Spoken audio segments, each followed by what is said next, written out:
Actitud Saludable es el podcast de Hospital Galenia. Muchas gracias por la invitación, les agradezco mucho. Y vamos a platicar un poquito acerca de lo que hago yo en la vida real, aparte de darles clases, ¿no? Entonces nosotros, pues obviamente tenemos que hacer un abordaje quirúrgico. Hemos hablado previamente acerca del nódulo tiroideo. El doctor Gómez hizo una muy buena revisión previamente el día de hoy. Y sabemos que no todos los nódulos son malignos, ¿no? Eso nos tiene que quedar muy claro. Eso es prácticamente el motivo por el cual estamos haciendo este tipo de cirugías mínimamente invasivas para tratar de completar como un abordaje diagnóstico del nódulo tiroideo. Me gusta platicar un poco acerca de esto porque, como les mencionó previamente el doctor, es algo muy común en mujeres jóvenes, van a presentarlo de manera constante. Esto va a llegar a sus consultas todos los días. Son mujeres que van a llegar con un hallazgo, como un incidental hallazgo durante una ecografía, que ni siquiera se las hace el radiólogo, se las hace el ginecólogo. Entonces es muy común, o sea, esto es algo con lo que se van a enfrentar. Y desgraciadamente aquí en México, pues bueno, o sea, nosotros vamos a encontrar que hay una alta prevalencia. Cada vez que vemos, pues obviamente hay un incremento con la edad y eso no solamente nos genera ansiedad, ¿no? O sea, decir, bueno, cada año estoy generando todavía más nódulos tiroideos, o este año mi nódulo tiroideo durante mi seguimiento cambió la forma, cambió el tamaño, incluso se volvió más riesgoso y con una alta sospecha de malignidad. Por lo tanto, hablando acerca de historia, un poco de historia para volver hacia cómo abordamos la tiroides y por qué hoy en día podemos hacer una incisión de tipo Coger, es importante saber que él fue el pionero en la cirugía tiroidea hace más de 150 años, por lo cual ahora, hasta hoy en día, la cirugía tiroidea, el gold estándar es la cirugía abierta. ¿Pero qué está sucediendo? Encontramos que ya se ha identificado diferentes maneras de hacer los abordajes, no solo la tiroidea abierta, sino que también hacemos un abordaje de tipo axilar, el abordaje mamario y también tenemos retroauricular, pero el día de hoy vengo a hablarles acerca del transoral. Como les mencioné, hay varias precedentes, o sea, no solamente se ha intentado hacer a nivel de la incisión del cuello, que es la más común. Yo creo que todos ustedes han visto un paciente posoperado de una EMI o una tiroidectomía con una incisión en el cuello en la cara anterior, y muchas de las veces, aunque es muy poco visible porque se confunde con los pliegues del cuello precisamente, hacemos énfasis en buscar este abordaje que es conocido como sin cicatriz.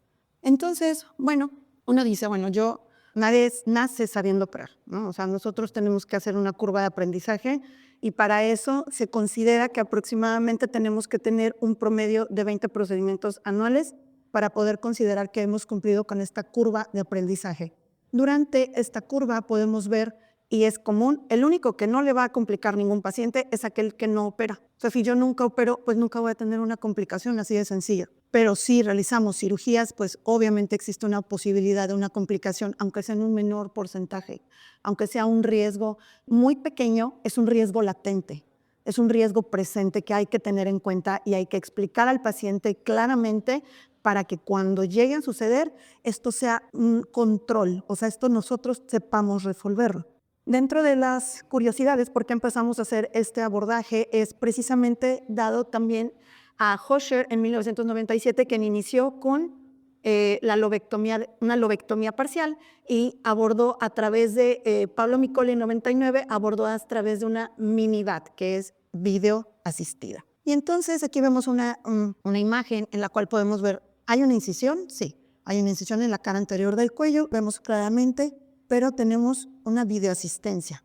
Entonces, a través de esa videoasistencia podemos tener un abordaje totalmente diferente. Ya no vemos la tiroides como la vemos normalmente, que a nuestros ojos macroscópicamente es pequeña, tiene forma de una ala de una mariposa. Estamos haciendo las lobectomías, que es retirar la mitad de esa ala, la mitad de la mariposa, que es quitar una ala a la derecha o a la izquierda, y ahora vemos estos procedimientos que son ya con videoasistencia. Entonces, obviamente, esta cicatriz con mini-VAT dejaba una cicatriz visible y esto es el motivo por el cual se empezaron a buscar otras opciones. ¿Por qué? Porque son mujeres jóvenes, recuerden, este tipo de mujeres son jóvenes y ¿a qué mujer le va a gustar que se le vea una cicatriz? Entonces, bueno, Para la curva de aprendizaje, como les mencioné previamente, para el TOEFL nos solicitan aproximadamente 20 anuales, pero para la videoasistida estaban buscando un promedio, se espera arriba de 30. En cuanto al abordaje remoto, que es una tiroidectomía transaxilar, no sé si pueden ver aquí los puertos, este es el cuello del paciente, acá está el brazo y aquí es parte del anterior del tórax y se hace una incisión transaxilar. Con este tipo de incisiones se encontró, pues es una visión muy parecida, aquí podemos ver parte anterior de la tráquea, como podemos identificar en esta porción muy pequeña, muy chiquito, el nervio laringio recurrente pareciera como un ceridito. O sea, lo vemos aquí muy bonito, vean nada más qué preciosura. Y aquí podemos ver también pues, los músculos pretiroideos, aquí podemos ver el lóbulo tiroideo precisamente, recordar que la cabeza y aquí hacia abajo está el tórax. Entonces esta es, como ven, una vista pues lateral, ¿no? O sea, estamos viendo al paciente de afuera hacia adentro, de la axila hacia el cuello, entonces prácticamente nuestros abordajes son laterales. Y bueno, estas son las cicatrices, ¿verdad?, de un abordaje transaxilar, pues que tampoco, o sea, no se ven en el cuello, pero sí se ven en el tórax, ¿no? Entonces, realmente, otra vez, una vez más, no se cumplía el objetivo de una cicatriz de baja visibilidad o de bajo perfil. Para poder completar la curva de aprendizaje de una transaxilar se piden aproximadamente 35 casos anuales. Y ahora empezaron a buscar un nuevo abordaje. Vamos a ver el axilar mamario bilateral, en el cual ahora no solamente hacemos una incisión a nivel de la axila, sino que también se busca una incisión mamaria. Y esto es de manera bilateral. Cabe mencionar que para este tipo de procedimientos, como es un área más amplia la que se aborda, obviamente tenemos más riesgos de complicaciones, pero además nos piden una curva mayor. Y entonces llegamos aquí, o sea, ya, después de haber pasado por todo ese tipo de abordajes, llegamos a este. Y entonces, en noviembre del 2015 se hizo la primera publicación. Esto fue con el cirujano Wong, es que está rarísimo su nombre, perdón, no lo sé pronunciar. Pero bueno, él fue el primero, An Wong, él fue el primero que dijo, bueno, miren, aquí está mi serie, yo le operé 60 personas, les hice una transvestibular. Tiroidectomías transvestibulares. Entonces, aquí es donde nace la curiosidad y entonces se intenta replicar a nivel mundial. O sea, la gente dice, yo también quiero hacer eso. Y entonces, aquí está, llega a México el TOEFL. O sea, no, esto como les estoy platicando ya tiene un buen, o sea, no es algo que sucedió reciente, es algo que ya tiene bastantes años, pero que desgraciadamente hay muy poca difusión. Muchos de los cirujanos dicen, bueno, pues es que yo me tardo en una tiroides 15 minutos, 20 minutos, y pues bueno, en una TOEFL me tardo 1 hora y media, ¿no? O sea, entonces, pues cuestión de curva, cuestión de preferencia, cuestión de elección, no todos los pacientes vamos a ver que son candidatos. Sin embargo, vemos la experiencia en México y encontramos efectivamente que hay varios grupos cirujanos que ya están haciendo el TOEFL, y entonces empezamos a buscar nuestras complicaciones. O sea, obviamente, ¿se acuerdan que yo les dije? El único que no se lo va a complicar es aquel que no opera, pero los que operan, aquí está. Entonces, empezamos a ver una dificultad o una disfonía transitoria. ¿El paciente tiene una disfonía transitoria? Sí. ¿Qué tanto? Poco. Disfonía definitiva, menos porcentaje.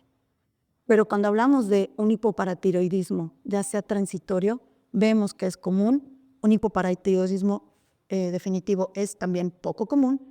El daño del nervio laringio recurrente. Este es súper importante porque recuerden que al final del día nos da una parálisis cordal definitiva si es quirúrgicamente dañado. O sea, no hay manera, es muy difícil poder decir que este nervio se va a salvar. Infección de sitio quirúrgico, hematoma, y hay pacientes que se reoperan. Pero ¿qué pasa cuando comparas el tiempo? O sea, como les decía, bueno, pues es que es una cirugía que hacemos muy común. Es una cirugía que hacemos como pan de cada día. O sea, no hay ya una diferencia en los tiempos. Somos más hábiles, nos sangra muchísimo menos. Pero ¿qué pasa con el TOEFL? Entonces son sangrados todavía menores. Pero ¿qué pasa con el tiempo transoperatorio? Pues se duplica o 1.5 veces más del ordinario. Por eso les platicaba que no es, o sea, nadie puede operar este tipo de cirugías con prisa. O sea, si tienes prisa, no hagas TOEFL, porque entonces vas a tener más complicaciones, porque entonces tu paciente va a tener mayor riesgo de infección, mayor riesgo de disfonía, mayor riesgo de hipocalcemia definitiva. Y entonces, como les decía al principio, miren, 20 pacientitos nos dicen, ¿saben qué? No hay tanto problema. ¿Quieres tener una curva buena? Es más sencillo. Ni siquiera la de los 38, ¿se acuerdan de los 38 del mamario y que es axilar simultáneo? Nada que ver, 20 pacientes. Y entonces, el lugar donde yo hice el curso es en el Centro Oncológico Estatal, en México, en Toluca, Estado de México, y ahí se operó esta paciente y ella nos menciona pues su experiencia. Ella nos menciona un poco su experiencia, realmente no tuvo dificultad, no tuvo alteraciones en la voz, pero tampoco, miren, esta cicatriz ya no es visible. Y esto fue precisamente una paciente posoperada por un tumor muy pequeño, o sea, estamos hablando de menor a 1 centímetro, y en el óvulo tiroideo del lado derecho. ¿Qué pasa? ¿Por qué a estos pacientes tenemos que saber, o sea, todos vamos a operarlos? Así, ¿todos los pacientes son candidatos? Pues claro que no. O sea, esta es la principal misión, conocer a qué pacientes sí podemos ofrecerles este tipo de cirugía. Son tumores que solo están limitados a la tiroides. Sí por método de imagen, sí por clínica. Yo tengo una afección extratiroidea, no ofrezco todas. Bien sencillo. No lo haces, ¿por qué? Porque no vas a poder hacer el abordaje ideal para tu paciente. Vas a dejar tumor o vas a tener mayor complicaciones, vas a hacer un área de disección todavía mayor. Y esto habla de poca experiencia. O sea, tienes que saber a qué pacientes sí los vas a ofrecer esto. Pacientes, fíjense, incluso medían el volumen de la tiroides, ¿no? Menor a 30 centímetros cúbicos, o sea, son tiroides pequeñas. O sea, no puedes sacar una paciente que tiene un bocio, que tiene una tiroides que mide más de 10 centímetros, por ejemplo. O sea, claramente esta paciente no es candidata. Y aquellos pacientes, como les repito, que no hay afección extratiroidea y que no han tenido, esto es súper importante, no haber tenido una radiación previa al cuello y no haber tenido una cirugía previa al cuello, porque es un área fibrótica que va a tener muchísimo más dificultad a la hora de la disección. Y aquí, bueno, nosotros pues hacemos un abordaje laparoscópico. Es importante, esto sí es súper importante, porque acuérdense que el abordaje es pues por la boca, por el vestíbulo. Entonces, si un paciente tiene una infección a nivel de, no sé, en la boca, en la cavidad oral, tiene un candidiasis, pues lo único que vas a hacer es complicar al paciente. No lo puedes operar si donde vas a abordar hay un sitio de infección. Entonces, una semana antes tienes que estar seguro que el dentista te dio el visto bueno, te dijo, en la cavidad oral no hay nada, ¿no? O sea, puedes proceder. Además de que hay ciertos criterios. Por ejemplo, vamos a tener pacientes que hay que hacerle neuromonitorización. Se coloca un neuromonitor dirigido precisamente a través del tubo donde se realiza la intubación endotraqueal, y este neuromonitor lo que se encarga es de censar la estimulación al nervio laringio recurrente. Es súper importante tener obviamente un asistente, o sea, de estar con un monitor de frente y iniciar la intubación es nasotraqueal. ¿Qué es importante? El neuromonitoreo. Si yo no tengo neuromonitoreo, muy seguramente, si soy inexperto, voy a tener una lesión de nervio laringio. Esto es bien frecuente, aunque te los voy a decir, o sea, no hay un cirujano que no tenga una complicación, o sea, siempre puede existir. Por lo tanto, tenemos que ser muy claros y evitarlas al mayor. Si yo tengo un neuromonitoreo, es menos la posibilidad. Para eso, obviamente, tenemos que hacer un aseo quirúrgico, tener que extender el cuello buscando una posición en la cual puedo alinear prácticamente para hacer un menor traumatismo a la disección de los tejidos, porque este es mi abordaje. Esto es el vestíbulo, que es la cara anterior, es prácticamente en esta porción anterior por debajo de la piel, en la cual abordo hasta lo que es el plano tiroideo. Y entonces queda más o menos así la imagen. O sea, como podemos ver, el paciente tiene una alineación de la vía aérea. O sea, no es un paciente, tenemos que buscar un paciente que, por ejemplo, si tuvo una cirugía previa por manipulación o digamos, una instrumentación cervical, pues este paciente no es candidato a hacer una hiperextensión del cuello. Por lo tanto, no podemos tener en esta posición al paciente, por lo tanto, no es candidato. Por eso es súper importante aquellos pacientes que vamos a valorar, descartar que haya alguna alteración que nos impida hacer la hiperextensión forzada, que es prácticamente lo que vamos a realizar durante un buen tiempo. O sea, el paciente se va a mantener en esta postura. Se inicia realizando la identificación del sitio de incisión. Aquí son 3 trócares, como vean en la imagen anterior. Un trócar mayor que va a nivel de lo que es la línea media, lo vamos a insertar. Para poder insertar la cámara es aproximadamente 1 centímetro, y 2 trócares para manipulación a los lados de 5 milímetros. Se infiltra con lidocaína y con un líquido que también hace que se haga una infiltración para la hidrodisección, y posteriormente se hace una incisión, una disección a través del vestíbulo, que es la imagen que les mostré previamente.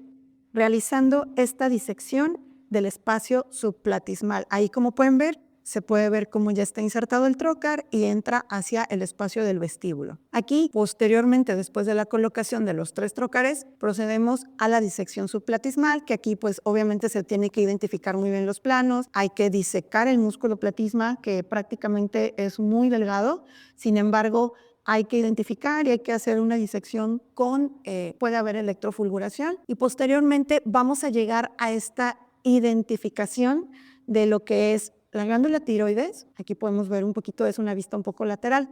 Aquí vemos parte de la tráquea y aquí están los músculos pretiroideos. Hay que identificar previamente el pedículo superior, es muy importante porque es el más cercano. Ahí vemos cómo a través del manejo con energía se hace una electrofulguración y se puede sellar este vaso, que es la tiroidea superior. Posteriormente, una vez seccionada, se puede proceder con la disección céfalo-caudal. Siempre a través, recuerden, del neuromonitoreo que vamos a tener. Este es el neuromonitor que podemos acercar precisamente para poder censar si hay un nervio laringeo recurrente en el tejido subyacente y preservarlo. Obviamente, si no se identifica, o sea, si no hay una identificación, no se puede proceder con la disección porque necesitamos identificarlo para poder preservar su trayecto sin una lesión a cualquiera de estos niveles. Recordar, importante, que por anatomía vamos a encontrar nuestro nervio laringeo recurrente en el surco traqueoesofágico. O sea, es difícil que el nervio no lo identifiquemos por anatomía. Identificar siempre estas glándulas que ustedes ven ahí son las glándulas paratiroideas.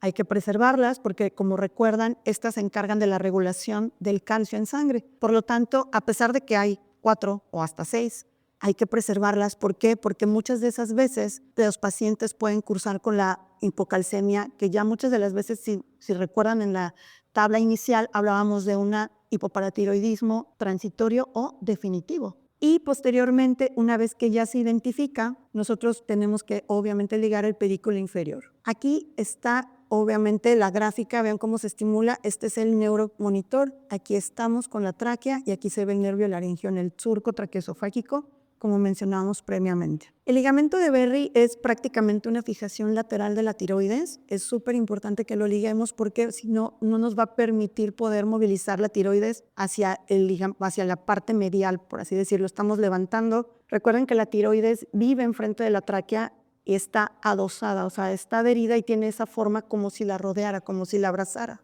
Entonces, para poder levantar esta tiroides hay que liberar este ligamento de Berry que nos puede permitir la movilización hacia plano medial. Una vez que ya se ha liberado la tiroides, nosotros tenemos que insertar este endobag para hacer esta extracción de la pieza quirúrgica. Los puertos se cierran y en el día posquirúrgico, o sea, los días posquirúrgicos que es esperado, pues en teoría puede haber un poco de hematoma, puede haber un poco de dolor en el sitio del abordaje vestibular.